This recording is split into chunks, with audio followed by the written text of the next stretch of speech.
Drawn marble number 3, Winx. She moves in. The United States for Damien Oliver goes up. Sense of occasion to join them. Harlem and Singing are the last two. We've been told that Singing will go back after the start.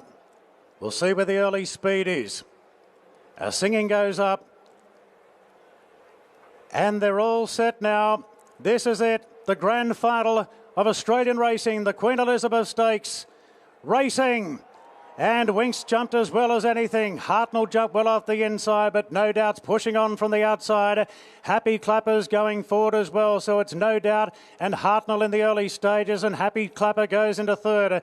The United States improving. Winx jumped well, but Bowman happy to let her drift back now on the outside of Excess Ferry.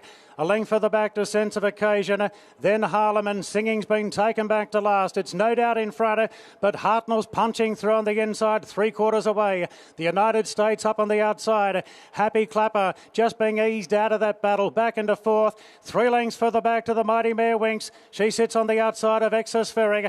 Then Sense of Occasion from Harlan. And Singing is the last one. So No Doubt the real roughie of the field leads from the United States in the money last year.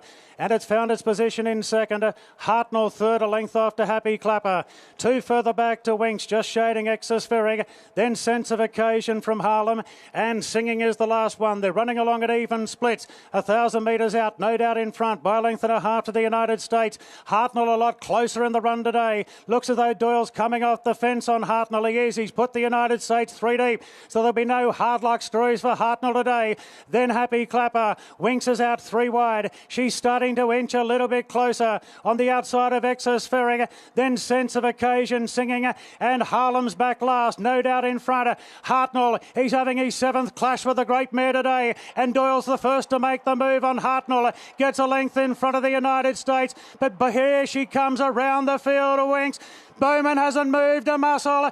Doyle has on Hartnell. Here she comes, Winx. Moves up on the outside of Hartnell. Then the United States and Happy Clapper. But away she goes now, Winx, in the Queen Elizabeth Stakes. She's put 2 lengths on Hartnell. Then Excess Ferry. Sense of Occasion. She's racing royalty, this mare. There's 17 in a row. The grandstand shaking. She wins it by about 4.5 to Hartnell. Sense of Occasion third. The United States fourth. Followed then by Happy Clapper. Good margin back to the other quartet. Excess Ferry, No Doubt, Harlem and Singing's last in. She's done it again, as expected. She is Australian racing royalty, the greatest mare in the world. She's given them yet another toweling. The first horse to win the George Ryder QE double since the great Lonhro back in 2003, providing Chris Waller with his 3rd win in the Queen Elizabeth. How good was that yet again? The margin will stand by for the official. I know there's been a lot of different betting on how far she would win by today. I can tell you the time is 27.22 under the soft 7 conditions. Official placings are 9, 1, 5 and 4. Winx from Hartnell. Sense of Occasion, the United States in 4th position. Yeah, she had Hartnell covered again, turning for home. Doyle did his best to try and put Hartnell in a spot where he could make it competitive today. But she's blown them all away yet again. We'll hear from Hugh Bowman in a moment. 9-1-5-4 after the Queen Elizabeth.